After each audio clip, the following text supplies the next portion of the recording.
সংসারের কাজকে সহজ ও সরলভাবে করে নেওয়ার জন্য আমি নতুন কিছু টিপস নিয়ে তোমাদের কাছে চলে এসেছি। আমাদের সংসারে এমন কিছু কাজ থাকে যেগুলো অনেক কঠিন বলে মনে হয়। এমনি কিছু টিপস জানা থাকলে আমাদের সংসারের কাজ হবে সহজ সরল। আশা করব আজকের ভিডিওটা তোমাদের ভালো লাগবে। আমি মৌ মাল্টি ফ্লেভার চ্যানেলে তোমাদেরকে আমি অনেক অনেক স্বাগত জানাই। আমার প্রথম টিপস হচ্ছে যে দেখো, পেঁয়াজ আমাদের প্রতিদিনই কাজে লাগে। আর যখন বাড়িতে অনেক গেস্ট আসে দেখবে অনেক পেঁয়াজ কাটতে হয়। তো তখন এরকম অবস্থা হয়ে যায় যে পেঁয়াজ কাটবো না কান্না করব।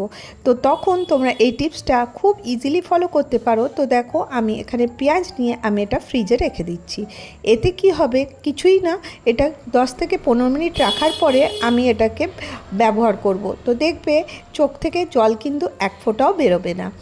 আর এর মধ্যে আরেকটা টিপস তোমাদের সাথে শেয়ার করে দিই। যখনই আমরা সবজি কাটবো, তো আমাদের ঘরে দেখো এরকম আটা ব্যাগ, চাল ব্যাগ থাকে।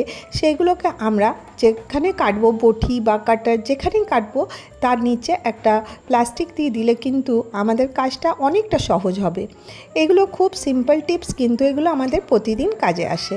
এরপর দেখো, একটা বালিশের ওয়ারটা আমি এইভাবে ফোল্ড করে নিয়েছি। যখন আমি রুটি করি তার আগে কিন্তু চাকির নিচে এটা দিয়ে দিই। এতে কি হয়, চাকিটা সরবেও না, আর এর নিচে যে আটাগুলো আমি চাকির থেকে পড়বে সেটা কিন্তু এর মধ্যেই পড়বে। এতে করে কি হবে, আমার কাজটা কিন্তু অনেকটা সহজ হবে। আরেকটা টিপস তোমাদের সাথে শেয়ার করি। যখনই রুটি বা পরোটা বানাবো, আমি কি করি, পরোটা বানাবার আগে লেচি করে আগে পরোটাগুলো এইভাবে বেলে বেলে ছোট ছোট মুড়ে তিকোণ করে রেখে দিই।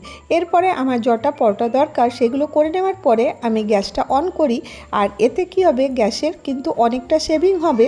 কারণ দেখো, একটা করে আবার আমাদেরকে যে তাওয়াটা আছে ওটাকে এমনি রেখে দিতে হয়। তাতে করে কি হয়, আমাদের গ্যাস খরচা কিন্তু অনেকটা বেড়ে যায়।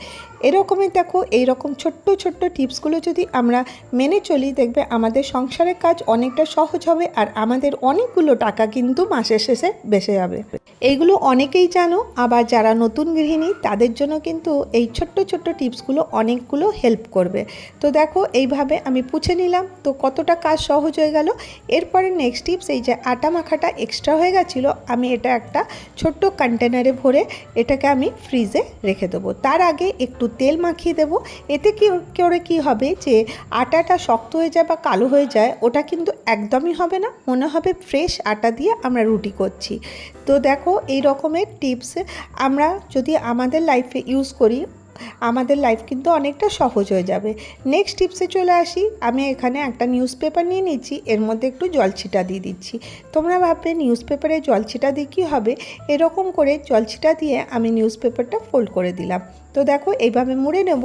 এই যে নিউজ পেপারটা আছে আমি এখানে ফ্রিজে রেখে দেবো। দেখো, গরমকাল বা শীতকাল যখনই বলো, আমাদের ফ্রিজে কিন্তু অনেক রকমের জিনিস আমরা রাখি, তার জন্য কিন্তু অনেক সময় ফ্রিজে গন্ধ হয়ে যায়। তো এইভাবে যদি রেখে দেবে, ফ্রিজে কিন্তু একটুও গন্ধ থাকবে না।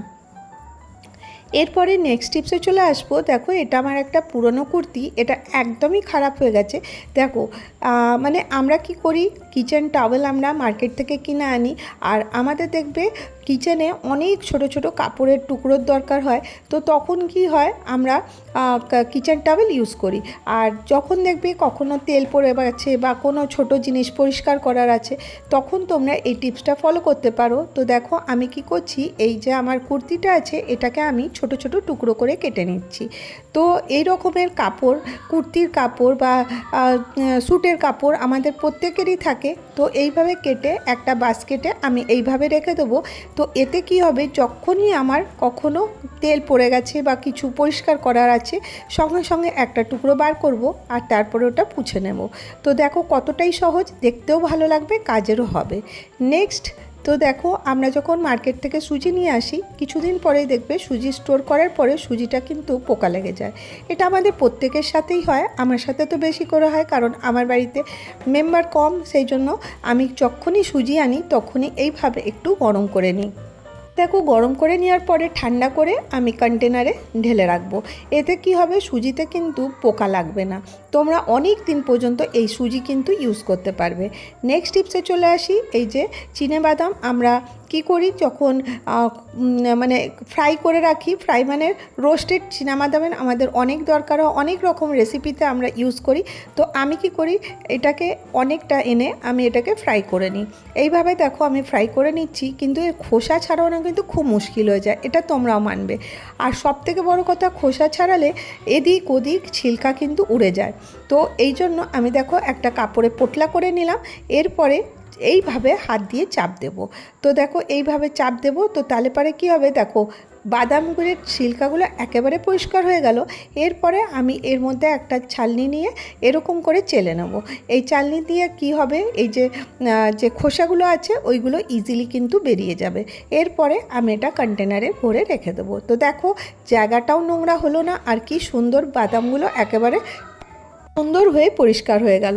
তো দেখো, আর এরপরে কি করব, এই যে খোসাগুলো দেখছো এইগুলো আমি এইভাবে উঠিয়ে ডাস্টবিনে ফেলে দেবো। নেক্সট টিপস, যে আমরা চিনি মার্কেট থেকে কিনে আনি। তো চিনি কিনে আনার পরে দেখবে আমাদের চিনিতে কিন্তু অনেক সময় কি হয়, অনেক মানে পিঁপড়ে এসে যায়। তখন তোমরা একটা কাজ করতে পারো, এই রকম একটু চাল নিয়ে পটলি করে এই রকমের কন্টেনারে এইভাবে ঢুকিয়ে রেখে দেবে। এতে করে কি হবে, এতে কিন্তু পিঁপড়ে আসবে না। আমরা পিঁপড়ে ভাগাবার জন্য অনেক রকমের টিপস ইউজ করি, এই টিপসটা তোমরা একবার করে দেখবে, এতে কিন্তু ভালো ফল পাবে। এবারে চলো নেক্সট টিপসে চলে আসি। এরকমের কাঠের মানে হাতা খুন্তি আমাদের অনেকেরই থাকে। তো এটা কি হয়, কিছুদিন পরে দেখবে ফাঙ্গাস টাইপের লেগে যায়। তখন তোমরা এটা কিভাবে পরিষ্কার করবে, তো দেখো আমি আধা টুকরো লেবু নিয়ে নিয়েছি, আর এখানে নিয়ে নিলাম লবণ। এইভাবে দেখো একটু লেবু আর লবণ নিয়ে নিয়েছি, আর লেবুটাকে আমি সিকোয়েন্সারে দিয়ে লেবুর রসটা করে নিচ্ছি। এরপরে এই রকম লেবুর খোসাটার মধ্যেই লবণ আর লেবু মিক্স করে আমি প্রত্যেকটা কাঠের যে হাতা খুন্তি এগুলো যেগুলো আছে এর মধ্যে একটু সময় পর্যন্ত লাগিয়ে রেখে দেবো।